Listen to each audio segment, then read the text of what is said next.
Bueno, el título del mensaje del día de hoy es,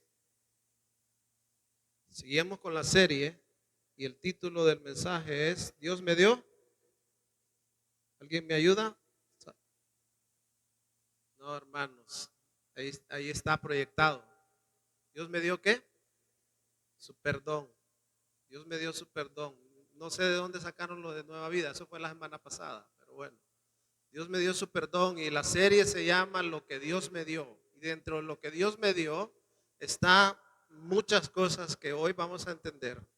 Y cuando hacemos alusión a que Dios me dio su perdón, nosotros estamos viendo hacia la cruz. En términos bíblicos, el perdón de Dios implica varias cosas. En primer lugar, el borrón de nuestros pecados. Dios no solo los olvida, sino que los elimina. Isaías 1:18. Vamos a verlo rápidamente para que entendamos lo que significa que Dios me dio su perdón. Y cuando no entendemos eso, podemos cometer el error de pensar de que nosotros estamos bien delante del Señor y a lo mejor no lo estamos. Isaías dice, vengan ahora, vamos a resolver este asunto, dice el Señor. Aunque sus pecados, como dice, sean como la escarlata, o sea, yo los haré tan blancos como la nieve, aunque sean rojos como el carmesí, yo los haré tan blancos como la lana. Eso quiere decir que antes de que nosotros nos pongamos a cuenta, nuestros pecados están delante del Señor. Y cuando Él dice que Él los borrará, no solo que los olvidará, sino que los borrará para no tener memoria de ellos. En Salmo 103:12 vamos a verlo rápidamente, porque recuerde, si Dios no nos da su perdón, Él no borra nuestros pecados, nosotros seguimos en la misma condición. Pero la única forma que había de hacer eso es a través del Señor Jesucristo. Mira este salmo, dice, llevó nuestros pecados tan lejos de nosotros como está el oriente del occidente. O sea, es una metáfora que dice, los llevó bien lejos para no verlos más. Dios no perdona como perdonamos nosotros. Nosotros solemos perdonar y sigue ahí, ¿sabe? Es algo que inherentemente está en nosotros, pero cuando venimos a Cristo recordamos que Dios nos perdona de forma que Él borra nuestros pecados, nuestras rebeliones, pero también nos dice que si nosotros no hacemos lo mismo, no estamos en Él.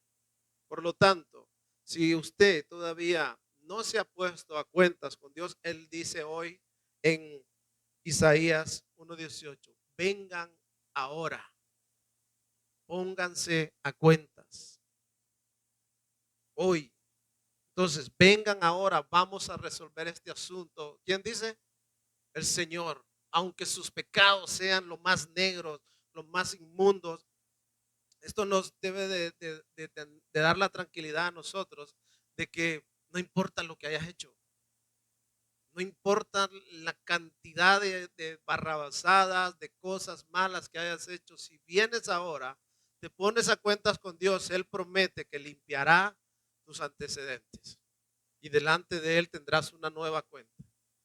Pero la opción o la decisión de quién es. Él hace la invitación. La decisión de cómo respondemos a ellos es nuestra.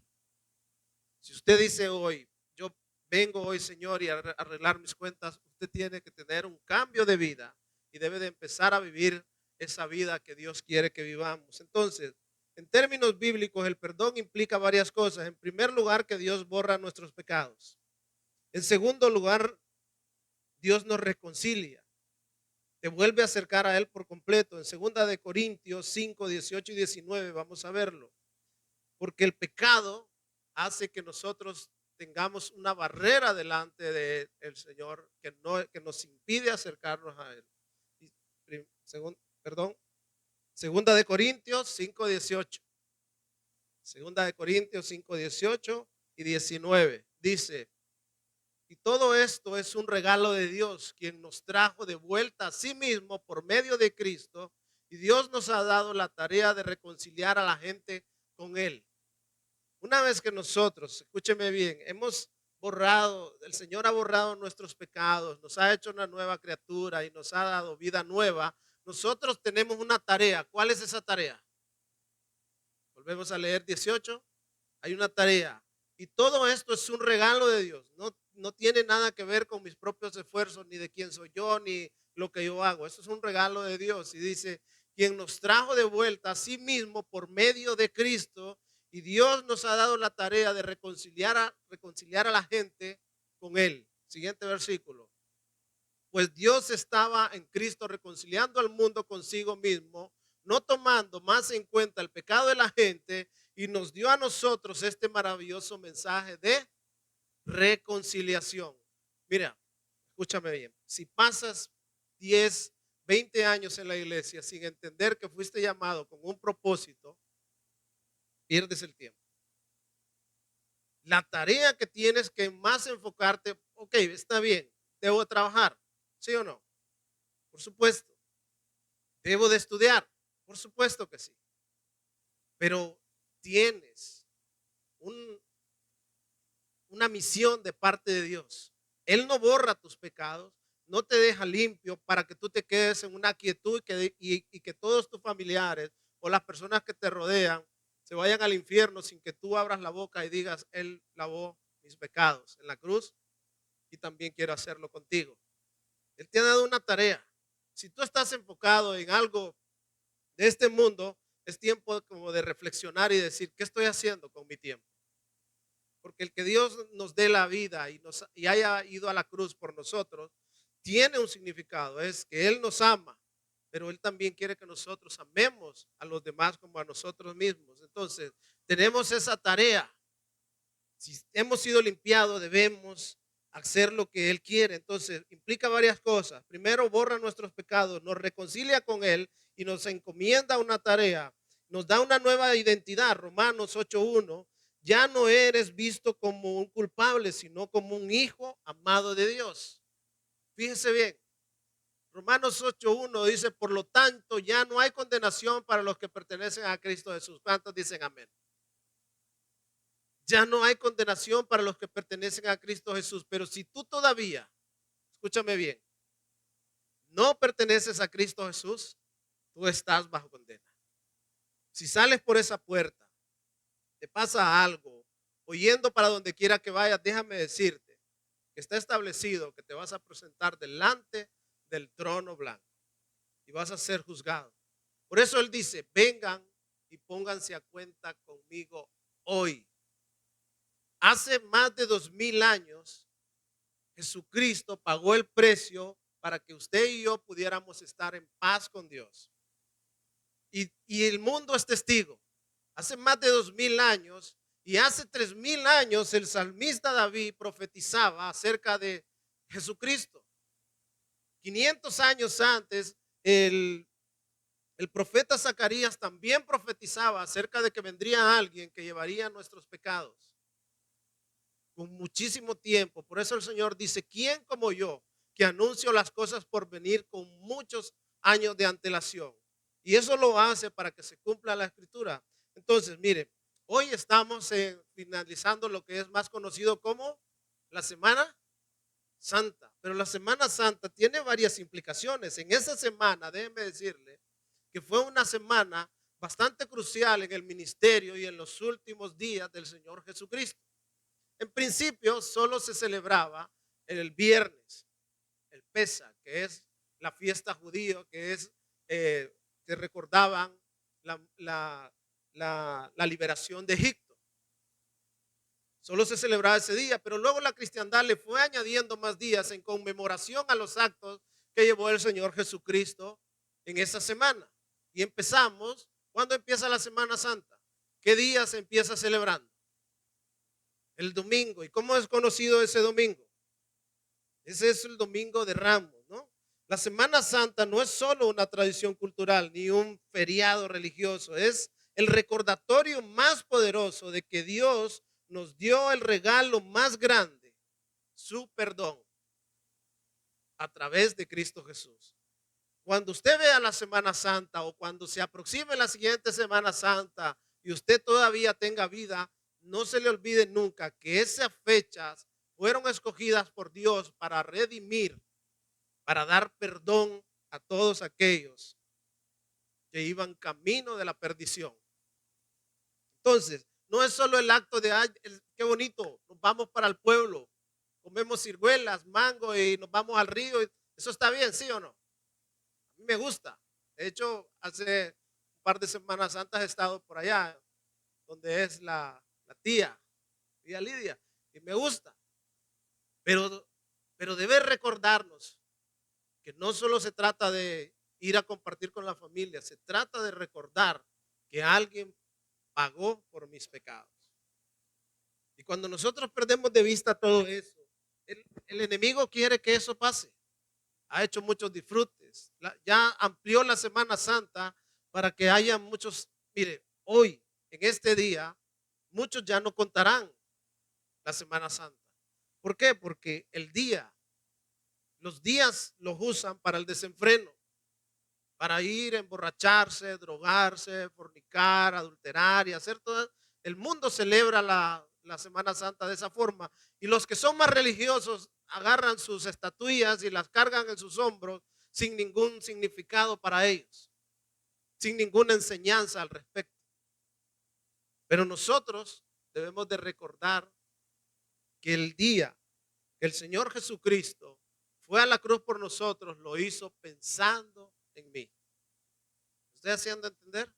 Entonces, es bueno recordar la Semana Santa. Alguien comentaba con alguien acerca de qué barbaridad, ¿no? Mira cómo utilizan la Semana Santa para la idolatría. Entonces yo le preguntaba a esa persona, ¿y si la borraran sería mejor? Le pregunto a usted, ¿y si borraran eso? Si no hubiera más recordatorios acerca de ello, mire, nosotros podemos verlo como un acto cultural, pero como cristianos debemos ver el trasfondo espiritual. Eso es una idolatría, perfecto, yo lo entiendo. ¿Usted lo entiende? Entonces, pero yo debo de aprovechar y decirle, oye, eso que tú estás haciendo, ¿sabes que tiene un simbolismo espiritual? Y ahí apuntar a la cruz y revelarle cuál fue el ministerio que se nos encomendó. Dar a conocer la verdad del Evangelio y aprovechar cada una de esas oportunidades. Porque si lo borraran, no tendríamos paso para una entrada. Si hay alguien que es capaz de ponerse en los hombros una carga tan pesada o recorrer muchos kilómetros, es porque algo le atrae. Cuando Pablo llega a ese lugar donde estaba lleno de ídolos, no empieza a darle patadas a todos y dice esto es del diablo, ni aquí ni allá, sino que le dicen, hey, ustedes que son religiosos, vengan, yo les voy a hablar de este, al Dios desconocido. Y entonces nosotros debemos de aprovechar la Semana Santa o los días esos para hablarles de aquel que se supone que llevan a cuestas. No, eso es al revés. Él cargó mis pecados en la cruz. Han distorsionado esa verdad, pero déjame explicarte cómo es. ¿Por qué? Porque nuestros pecados fueron lavados, hemos quedado con la cuenta de cero, pero se nos ha encomendado algo y es el evangelio de la salvación. Aprovechar cada una de esas oportunidades. ¿Estoy haciendo entender, iglesia? Entonces, es muy importante que nosotros veamos desde un prisma diferente lo que es eso. No como un acto de condenación, todos esos idólatras se van a ir al... Espérate, tú no lo sabes. Aprovecha la oportunidad que se te presenta en estas fechas para presentar el verdadero evangelio.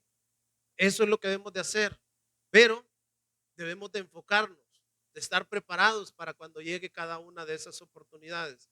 Fíjense, cada vez que estamos haciendo una predicación, nos actualizamos y aprovechamos el momento. La semana pasada predicábamos acerca de que Dios nos da nueva vida y también tomábamos como ejemplo eh, la desgracia que hubo allá para reflexionar un poco. Entonces debe entender usted de que así debe de hacerlo también. Usted imagina que a veces por la ignorancia, el desconocimiento o la prudencia, muchas personas que son cristianas en contextos religiosos, como en pueblos en Latinoamérica, llegan donde sus abuelitos y lo único que quieren es ir a romperle el muñequito. ¿Usted cree que eso es bueno?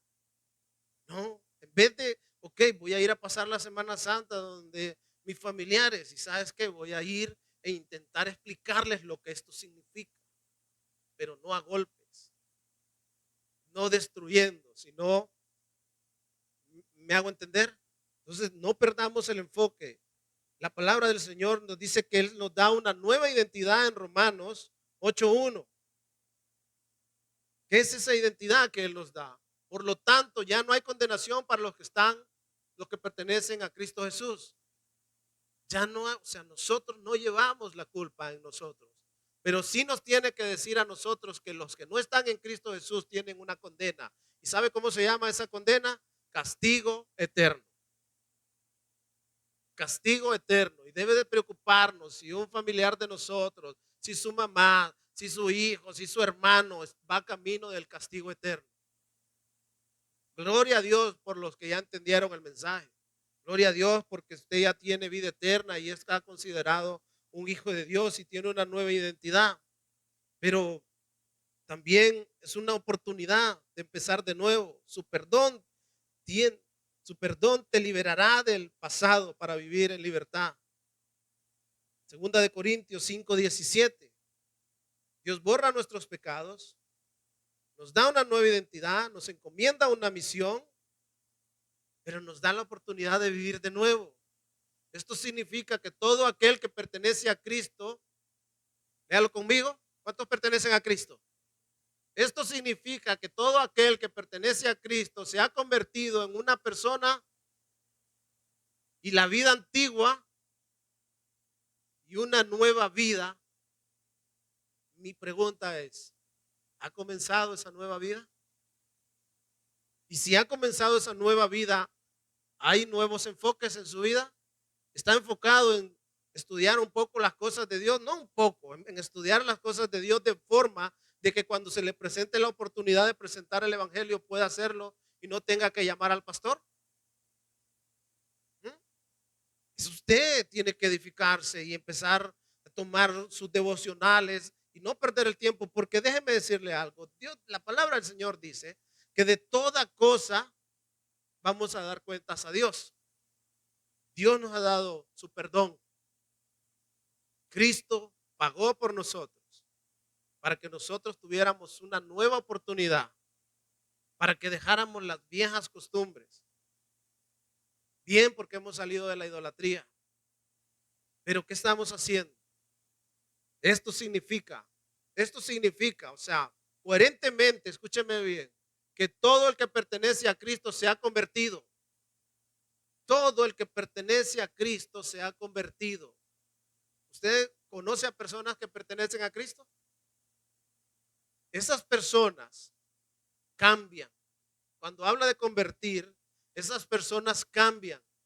Ya no caminan con sus mismos rollos. Su mira está en las cosas de arriba.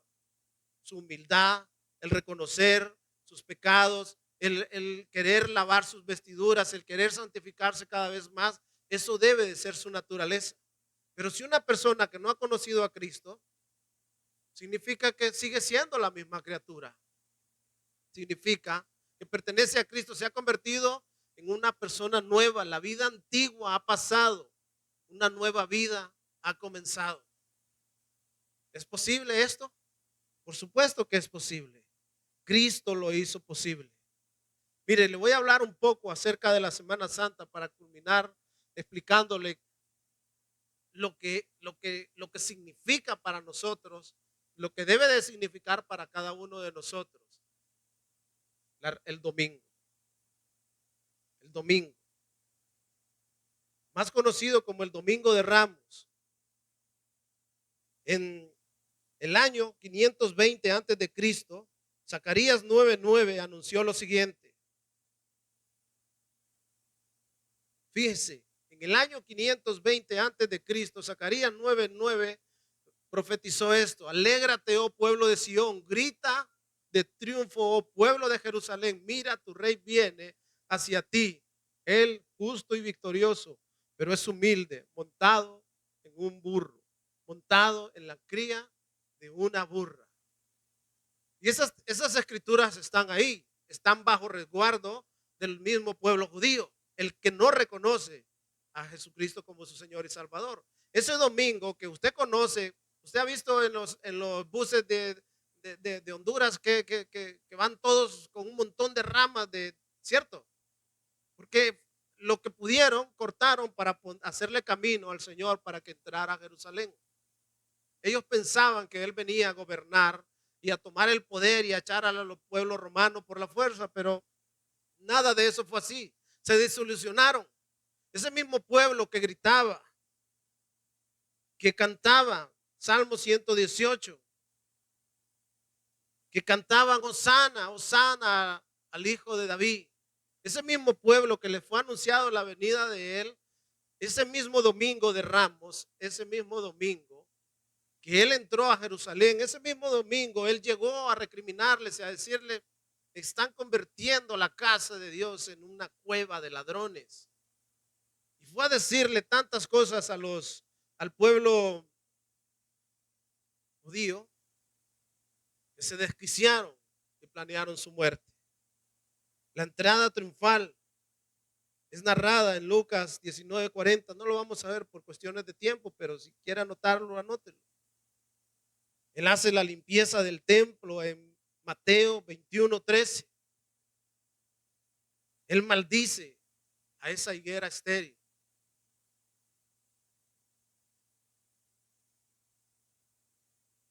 Pero luego llegamos al jueves. Durante 3 días el Señor Jesucristo hace un ministerio de confrontar a todo ese pueblo, limpiar el templo y confrontarlo, maldecir a la higuera estéril, a los siervos abusadores.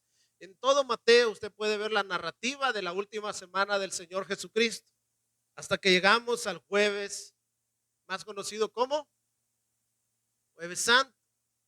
Ese jueves en la cultura judía se celebra Pesach, que es la cena, que es lo que hoy conocemos nosotros como la Santa Cena, donde los discípulos le preguntan al Señor Jesucristo dónde quiere que vayamos a cenar y Él les dice, váyanse a ese lugar, ahí encontrarán un lugar para que podamos celebrar esa cena. Narrado en Mateo 26:26. Ahí el Señor Jesucristo va a lavar los pies de sus discípulos y les dice, porque yo os he dado ejemplo para que, como yo hice, ustedes también hagan un ejemplo de servicio y humildad. Allí el Señor Jesucristo instituyó la cena y ahí le dio un nuevo significado y dice, mientras comían, Jesús tomó un poco de pan y lo bendijo y luego lo partió en trozos y lo dio a sus discípulos y dijo, tómenlo, cómanlo, porque esto es mi cuerpo, que por vosotros es partido. Él se estaba identificando como ese cordero que quita el pecado del mundo, el sacrificio perfecto. Isaías 52:13 dice, he aquí mi siervo prosperará, será enaltecido y levantado en gran manera. Mire, el jueves, le voy a hacer una cronología de lo que ocurrió el jueves. El domingo usted sabe que él entró a Jerusalén, todos le cantaron y todo fue muy bonito. Pero en esos 3 días que él estuvo predicando, no les gustó lo que les dijo. No les gustó absolutamente nada. Les dijo que eran una banda de ladrones, víboras y todo lo que usted puede encontrar. Y no les gustó hasta que llegó el jueves. Él estaba cenando. De repente terminó de cenar, instituyó la Santa Cena, el simbolismo de que él iba a ser quebrantado, de que él iba a ser partido, molido por nuestras rebeliones. Pero acto seguido, después de la cena, ¿qué cree que hizo? Lo siguiente que él hace, se va al monte de Getsemaní, donde él se va a orar y luego viene y le dice al Padre, Padre, si es tu voluntad que pase de mí este trago amargo que he de pasar. El trago amargo al cual él hacía referencia no era el castigo por cargar nuestros pecados. Por supuesto que era doloroso, pero sí era el castigo, era como castigo él tendría que tener una separación, se rompía la comunión entre el Padre, el Hijo y el Espíritu Santo. por un momento él se iba a ver separado de una comunión eterna desde la eternidad. No era el castigo, él no tenía miedo a ir a la cruz por mí y por usted. Él tenía miedo, en cierto sentido, a pasar ese momento donde el Padre no estaría con él, en esa separación perfecta que han tenido toda la eternidad. Le dice, si es tu voluntad, pero ¿sabe qué? No fue la voluntad de Dios. Y eso es lo que nosotros debemos de entender, que aún Jesús fue a la cruz, tuvo que pasar esa adversidad para que usted y yo pudiéramos tener vida y vida en abundancia. Mire, en ese mismo monte de Getsemaní, Jesús pasó por una de las traiciones más recordadas. Por 30 monedas de plata, Judas había convenido que le daría un beso en señal de traición. Entonces nosotros debemos de entender de que a partir de ahí, el Señor Jesucristo, es una narración rápida que le hago, el Señor Jesucristo es arrestado, Pedro saca su machete y le corta la oreja a uno de los soldados, Jesús lo sana, pero acto seguido se lo llevan a medianoche para ser juzgado. Es presentado delante de todos aquellos líderes religiosos que no entendieron. Mire, que Dios nos libre de no entender nosotros, porque si no lo entendemos, nuestra responsabilidad caerá sobre nuestras cabezas. Quiero que me acompañe a Mateo 27 y 24 para que vean lo que ellos hicieron en ese día. Y por qué a veces la gente se pregunta cuando vinieron, cuando les han venido desastre tras desastre, ellos dijeron que nuestra culpa caiga sobre nosotros. Mateo 27, 24 dice, Pilato vio que no lograba nada y que se armaba un disturbio, así que mandó a buscar, ¿qué dice? Un recipiente con agua y se lavó las manos delante de la multitud a la vez que decía, yo soy inocente de la sangre de este hombre, la responsabilidad es de ustedes. Versículos más atrás, estamos viendo que aunque le llevan a Jesús, a este hombre, Pilato dice, yo no encuentro culpa en él. Aún su esposa le manda a decir, oye, no tengas nada que ver con ese hombre porque a causa de ese justo yo no he podido dormir en paz. Y le da el mensaje a Pilato y Pilato va y dice, ¿sabes qué? Voy a ayudar a este hombre y voy a poner al peor de los criminales al lado de él y que el pueblo elija. Yo creo, pensó Pilato, que lo van a dejar libre. Sacan a Barrabás, un tipo que era tremendo, y lo ponen al lado de Jesús y Pilato dice, esta es mi jugada maestra para no implicarme tanto. Pone a un delincuente y dice, ¿qué quiere? ¿A este delincuente o a este hombre justo? Y el pueblo gritaba, motivado por hombres sin escrúpulos, envidiosos. La Biblia dice que Pilato entendió que lo que tenían era envidia con él. Por los religiosos. Entonces Pilato les dice, ¿qué quieren? ¿A este delincuente o a este hombre justo? Y la gente motivada por los líderes religiosos decían, queremos a Barrabás. ¿Y qué hago con Jesucristo? Crucifíquenlo. Aquella misma multitud que cantaba Hosana al hijo de David se encontraba días después diciendo crucifíquenlo, crucifíquenlo. Y eso es el mundo el día de hoy. No quieren a Cristo en su vida. Prefieren a Barrabás. Prefieren todas las cosas malas. Por eso la palabra del Señor dice que Él amó al mundo y entregó a su Hijo unigénito para que todo aquel que en Él crea no se pierda, mas tenga vida eterna. Pero esta es la condenación del mundo, que prefirieron más a Barrabás que a Jesucristo. Prefirieron más la maldad que el bien. Y esa es la condenación. El hombre se condena escogiendo solo. Y mire lo que dice. Se armó un disturbio, así que mandó a buscar un recipiente con agua y se lavó las manos delante de la multitud a la vez que decía, yo soy inocente de la sangre de este hombre, la responsabilidad es de ustedes. Siguiente versículo. Y la gente respondió, ¿cómo respondió la gente? A gritos. Nos haremos responsables de su muerte. Eso gritaron. O sea, que caiga nuestra culpa sobre nuestra cabeza y no solo sobre la de los, y solo, no solo la de ellos también, sino también sus generaciones. Entonces, cuando nosotros, fíjese bien, escogemos el mal antes que a Cristo, usted escoge, pero la responsabilidad cae sobre quién, sobre usted. Esa gente gritaba a gritos, que venga el juicio de Dios sobre nosotros. Y ciertamente vino, fueron castigados, han sido correteados de todas las partes del mundo. Siguiente versículo, fíjese bien, así fue que Pilato dejó a Barrabás en libertad y mandó a azotar a Jesús con un látigo que tenía puntas de plomo. ¿Usted ha visto la película de Mel Gibson? ¿Han podido ver? Puntas de plomo.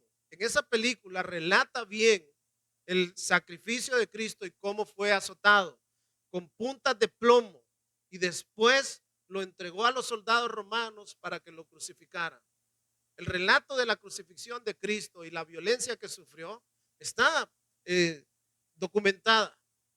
Ahora, el pueblo estaba feliz. El pueblo estaba feliz porque estaban quitando de en medio aquel que había venido a salvarlos. Y entonces ocurre todo ello. Sobre la mañana es llevado a juicio. Sobre la mediodía es llevado hacia la cruz. Y sobre las 3 de la tarde Jesús dice, consumado es, en tus manos entrego mi espíritu. Pero había gente que amaba a Jesús. Pedro había negado al Señor en ese tiempo también. Todo ese relato usted lo puede ver a partir de Mateo 20 en adelante, usted léalo y ahí va a tener todo el relato.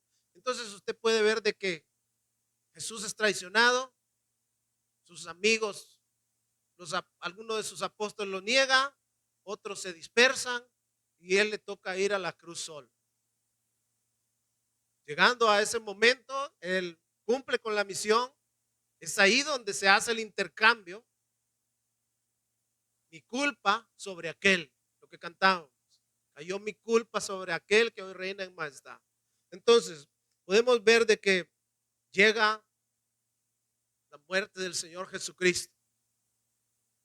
Y todo el movimiento, sus apóstoles que habían caminado con él, pensaban,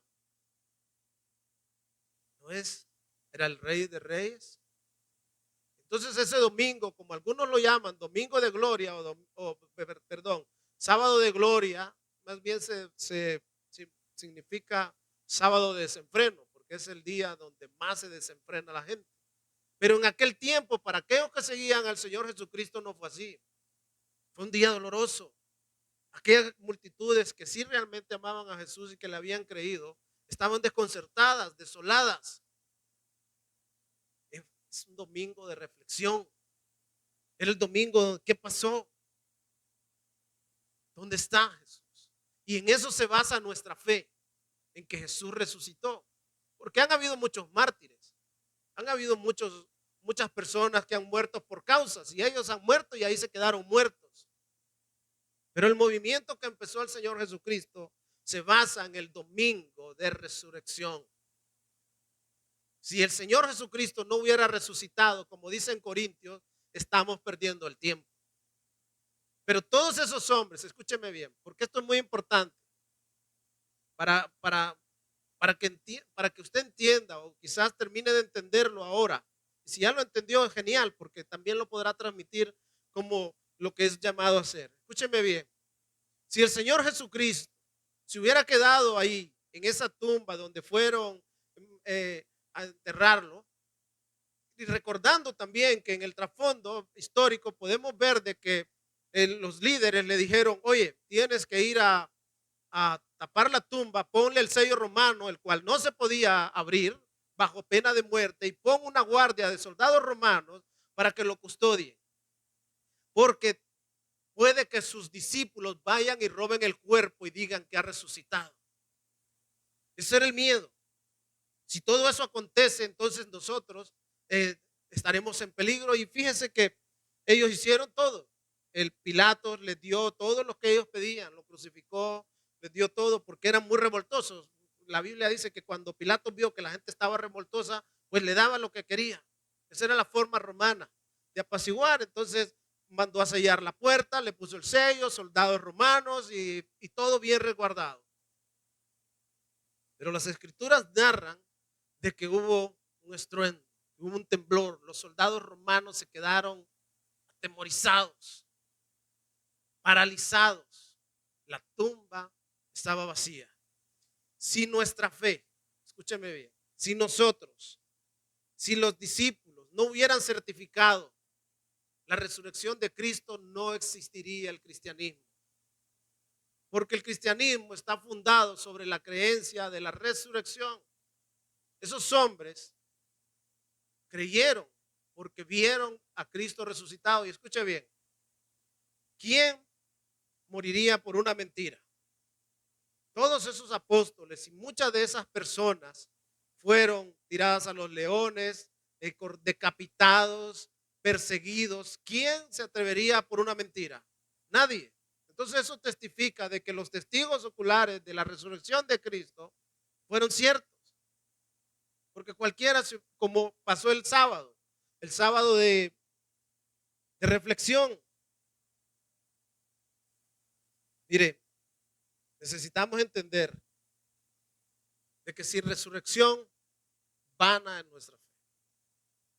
Y nosotros debemos de identificar que cada uno de esos días tiene un simbolismo muy poderoso que debemos de aprovechar para cuando estemos con nuestros familiares o no familiares.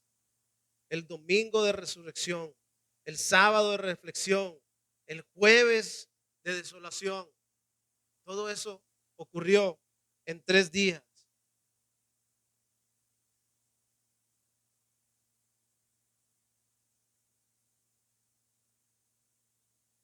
Necesitamos entender, iglesia,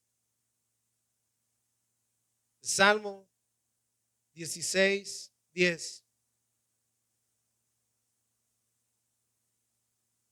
Salmo 16:10.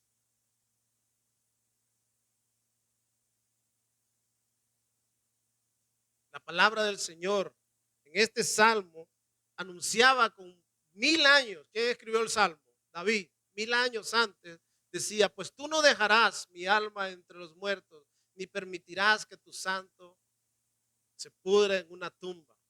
Los huesos de Jesús no están en ningún lugar. Esa es una de las profecías que nosotros encontramos como muestra de que la palabra del Señor se cumple. Así también nosotros podemos ver que la palabra del Señor es veraz. Jesús no se quedó en una tumba. Él resucitó con poder. Él vive y nosotros también viviremos. El mundo celebra con huevos, conejos, mientras olvida la tumba vacía. ¿Sabe que hoy es domingo de Pascua? En los países como en Norteamérica lo celebran como una tradición, pero no recuerdan que hoy es el día grandioso donde el Señor resucitó, donde Él venció la muerte y nos dio a nosotros la certeza de que un día también resucitaremos. Mire, Primera de Corintios 15, 14. 15, 14. Ya estamos terminando. Si Cristo no ha resucitado, entonces toda nuestra predicación es inútil. Y la fe de ustedes también es inútil. Siguiente versículo. Nosotros los apóstoles estaríamos todos mintiendo acerca de Dios porque hemos dicho que Dios lo levantó. Levantó a Cristo de la tumba. Así que eso, ¿qué dice? Él se pone en primer lugar y está diciendo, nosotros los apóstoles estaríamos todos mintiendo acerca de Dios porque hemos dicho que Dios levantó a Cristo de la tumba. Así que eso no puede ser cierto si no hay resurrección de los muertos. Continúa, hasta el 20 vamos a llegar. Dice, si hay resurrección de los muertos, entonces Cristo, si no hay resurrección de los muertos, entonces Cristo no ha resucitado. Continúa. Y si Cristo no ha resucitado, entonces la fe de ustedes es inútil y todavía son culpables de sus pecados. Es en ese caso todos los que murieron y creyendo en Cristo están perdidos. Y si nuestra esperanza es Cristo, es solo para esta vida, somos los más dignos de lástima de todo el mundo. O sea, si nuestra fe se basara en que Cristo no ha resucitado, ¿para qué nos abstenemos? ¿Sabe que todas las culturas, todas las religiones alternas que nos rodean tienen beneficios propios? La única que no tiene beneficios carnales en ese sentido es la cristiandad, porque Cristo nos invita a dejar todas esas cosas que nos alejan de Él. Pero hagamos un análisis. Por ejemplo, la religión maometana. Ellos tienen una religión que les permite tener todo lo que ellos quieren tener, sin abstenerse de nada. No pasa nada. Si hemos hecho lo malo, pues tenemos el mes de el Ramadán, donde nos limpiaremos y el otro año empezamos de nuevo. Termina el Ramadán y empiezan todos con sus rollos. Pero Cristo es diferente. Cristo cambia nuestra naturaleza y al que es de Cristo es una nueva criatura y empieza a hacer las cosas nuevas. Porque esa es la realidad. Y así muchas religiones que se han inventado, bueno, podríamos ser lo más cercanos al cristianismo y hagámonos todos católicos. ¿Sí o no? Y nos vamos, le rezamos a la Virgen, que nos persigue el cura, nos mande a hacer unos 4 Padre Nuestro y unos 5 Ave María y aquí la cuenta está borrada. Y volvemos a la misma. Después de ahí de bautizar al niño de la comunión, pues nos compramos unas cuantas botellas y nos vamos a una gran fiesta y hacemos lo que nos dé la gana. Es fácil, ¿sí o no? Pero en Cristo, no. Por eso las escrituras dicen que si nosotros hemos creído en Cristo, tenemos una nueva naturaleza. Ya esas cosas ya no las hacemos, entonces nuestra fe se basa en la resurrección de Cristo. La resurrección de Jesús es el corazón de nuestra fe. Sin ella no hay esperanza, no hay perdón, no hay evangelio, pero la resurrección, eso lo cambia todo. Romanos 1:4, quien fue declarado hijo de Dios con poder. Romanos 1:4 dice, quedó demostrado que él era el hijo de Dios cuando fue resucitado de los muertos mediante el poder del Espíritu Santo. Él, ¿qué? Jesucristo. Jesús no era simplemente un buen maestro. La resurrección prueba que Él es el Hijo de Dios. ¿Qué implica esto para nosotros? No seguimos a un mártir, seguimos a un rey vivo. Tu fe no está basada en un símbolo, sino en un hecho histórico y poderoso. La resurrección confirma que fuimos perdonados. Romanos 4:25. Él fue entregado a la muerte por causa de nuestros pecados y resucitado para hacernos justos delante de Dios. La cruz pagó el precio, pero la resurrección es el recibo de la confirmación.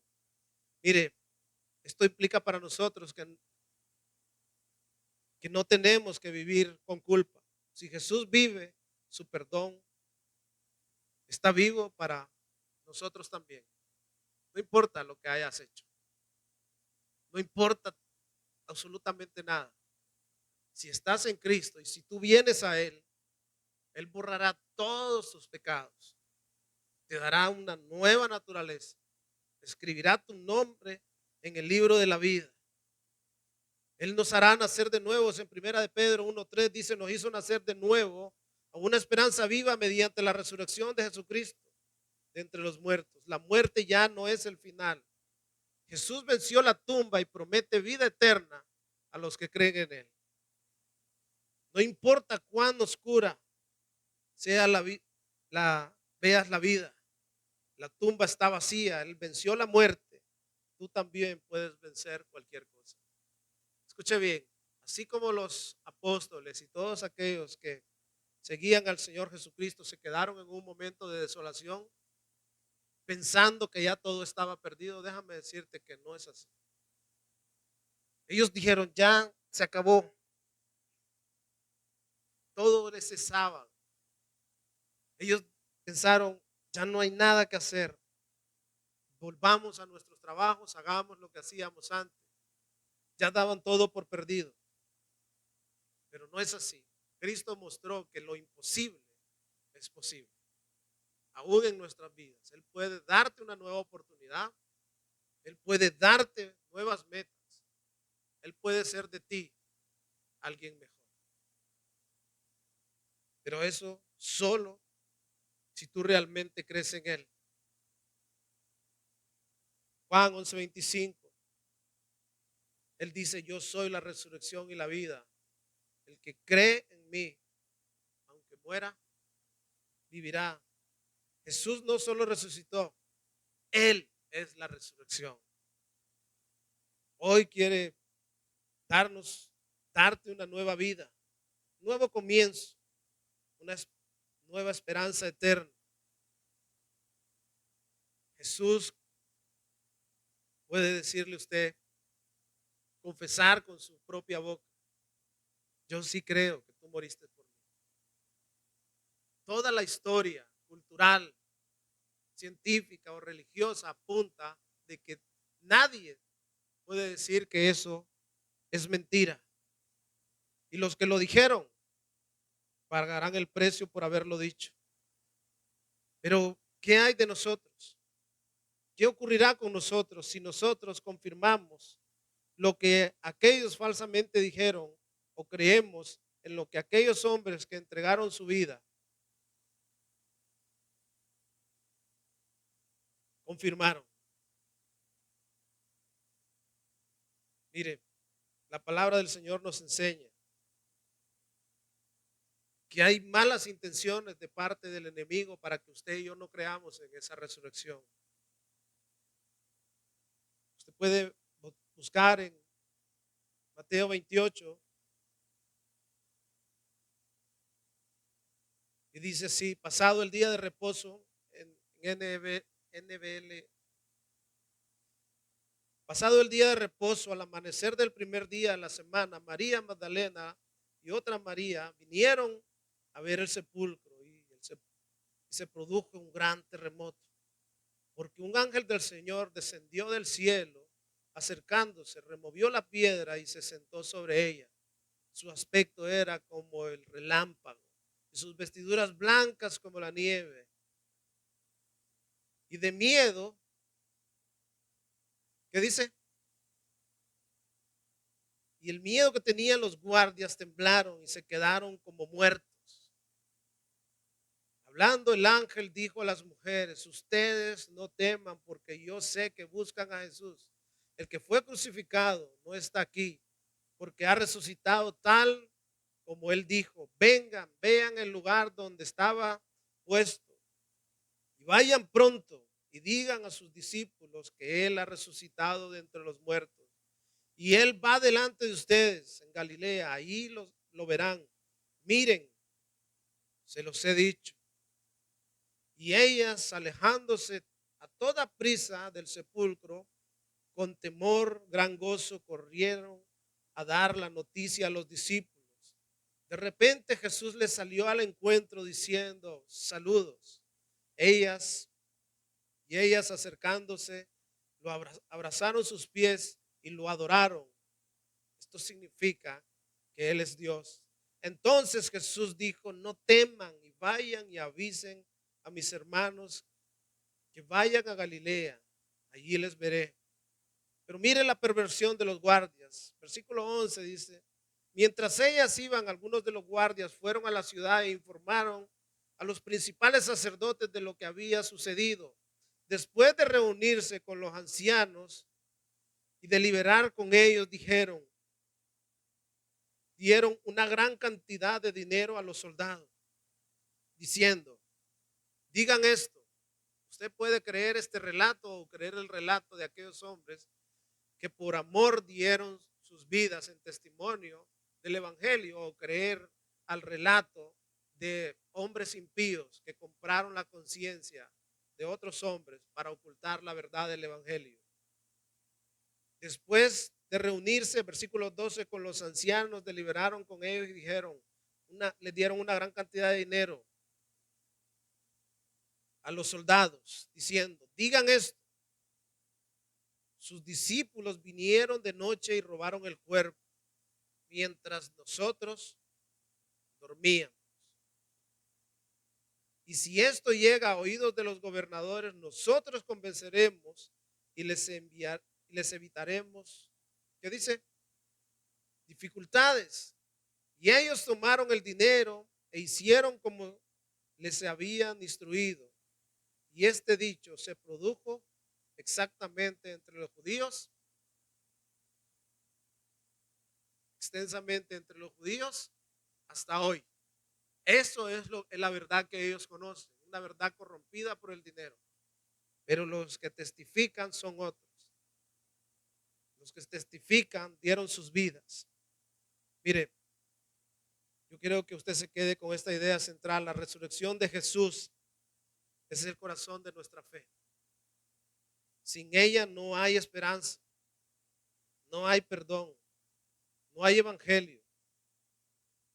Pero si Él resucitó,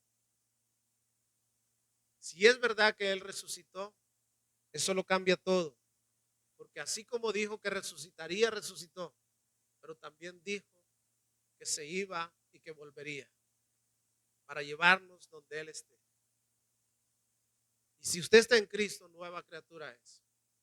Y si usted todavía lucha con algunas cosas que no puede abandonar, déjenme decirle, es porque usted sigue teniendo esa naturaleza que le impide hacerlo. Por eso, el mensaje comenzábamos diciendo, vengan a mí hoy. Hoy es el día de la resurrección, se conmemora la resurrección del Señor Jesucristo. Pero ¿sabe qué? Hoy es el día en que usted también puede resucitar de muerte a vida. Y no le va a costar nada, porque la palabra del Señor dice que por gracia somos salvos. Y esto no es de nosotros, sino es un regalo de parte de Dios. Usted puede hoy invitar a Cristo a su corazón. Si hoy reconoces que necesitas ese perdón, si quieres entregarle tu vida a Jesús, hoy es ese día. Usted puede orar en este día. Lo invito a que se ponga en pie, vamos a orar.